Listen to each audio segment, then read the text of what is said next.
ಸ್ನೇಹಿತರೆ ನಮಸ್ತೆ. ನಾಡು ನುಡಿ ಯೂಟ್ಯೂಬ್ ಚಾನಲ್ಗೆ ನಿಮಗೆಲ್ಲ ಸ್ವಾಗತ. ಸ್ನೇಹಿತರೆ, ಕರ್ನಾಟಕ ರಾಜ್ಯ ಸರ್ಕಾರ ಈಗ BPL ರೇಷನ್ ಕಾರ್ಡುಗಳಿಗೆ ಸಂಬಂಧಪಟ್ಟಂತೆ ರಾಜ್ಯಾದ್ಯಂತ ಹೊಸ ನಿಯಮವನ್ನು ಜಾರಿಗೆ ತಂದಿದೆ. ಇನ್ನು ಮುಂದೆ ಬ್ಯಾಂಕ್ ಖಾತೆಯಲ್ಲಿ ಇದಕ್ಕಿಂತ ಹೆಚ್ಚಿನ ಹಣವಿದ್ದರೆ ನಿಮ್ಮ ರೇಷನ್ ಕಾರ್ಡ್ ರದ್ದಾಗುತ್ತೆ. ಹೌದು ಸ್ನೇಹಿತರೆ, ಕುಟುಂಬದ ಆದಾಯವನ್ನು ಪರಿಗಣಿಸಿ BPL ರೇಷನ್ ಕಾರ್ಡುಗಳನ್ನು ರದ್ದು ಮಾಡಲು ಈಗ ರಾಜ್ಯ ಸರ್ಕಾರ ಆದೇಶವನ್ನು ಹೊರಡಿಸಿದೆ.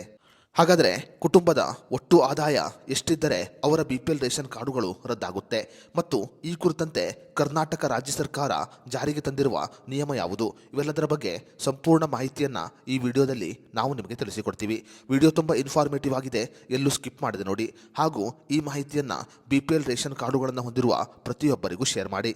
ಸ್ನೇಹಿತರೆ, ಕರ್ನಾಟಕ ರಾಜ್ಯ ಸರ್ಕಾರದ ಹೊಸ ನಿಯಮದ ಪ್ರಕಾರ ಒಂದು ಕುಟುಂಬದ ವಾರ್ಷಿಕ ಆದಾಯ 1,20,000ಕ್ಕಿಂತ ಅಧಿಕವಾಗಿದ್ದರೆ ಅವರ BPL ರೇಷನ್ ಕಾರ್ಡುಗಳು ರದ್ದಾಗುತ್ತೆ. 1,20,000ಕ್ಕಿಂತ ಹೆಚ್ಚಿನ ಆದಾಯವನ್ನು ಹೊಂದಿರುವ ಎಲ್ಲ ಕುಟುಂಬದವರ BPL ರೇಷನ್ ಕಾರ್ಡುಗಳನ್ನು ರದ್ದು ಮಾಡಲು ಈಗ ರಾಜ್ಯ ಸರ್ಕಾರ ಮುಂದಾಗಿದೆ.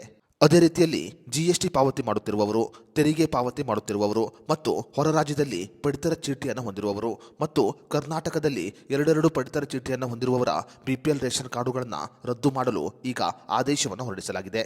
ಇನ್ನು ಯಾವ ಕುಟುಂಬದವರು BPL ರೇಷನ್ ಕಾರ್ಡುಗಳನ್ನು ಹೊಂದಿದ್ದು ಕಳೆದ 6 ತಿಂಗಳಿಂದ ಒಮ್ಮೆಯೂ ಕೂಡ ಪಡಿತರ ಧಾನ್ಯವನ್ನು ಪಡೆಯದೇ ಇದ್ದರೆ ಅಂಥವರ BPL ರೇಷನ್ ಕಾರ್ಡುಗಳನ್ನು ರದ್ದು ಮಾಡಲಾಗುತ್ತೆ. ಅಷ್ಟೇ ಮಾತ್ರವಲ್ಲದೆ 7.5 ಎಕರೆಗಿಂತ ಹೆಚ್ಚಿನ ಕೃಷಿ ಭೂಮಿಯನ್ನು ಹೊಂದಿರುವವರ BPL ರೇಷನ್ ಕಾರ್ಡುಗಳನ್ನು ಕೂಡ ರದ್ದು ಮಾಡಲಾಗುತ್ತೆ. ಮುಖ್ಯವಾಗಿ ವಾರ್ಷಿಕವಾಗಿ 1,20,000ಕ್ಕಿಂತ ಅಧಿಕ ಆದಾಯವನ್ನು ಹೊಂದಿರುವ ಕುಟುಂಬದವರ BPL ರೇಷನ್ ಕಾರ್ಡುಗಳನ್ನು ರದ್ದು ಮಾಡಲು ಈಗ ಆದೇಶವನ್ನು ಹೊರಡಿಸಲಾಗಿದೆ. ಕರ್ನಾಟಕ ರಾಜ್ಯ ಸರ್ಕಾರ ಈಗಾಗಲೇ ಸುಮಾರು 13 ಲಕ್ಷ BPL ರೇಷನ್ ಕಾರ್ಡುಗಳನ್ನು ರದ್ದು ಮಾಡಿದೆ.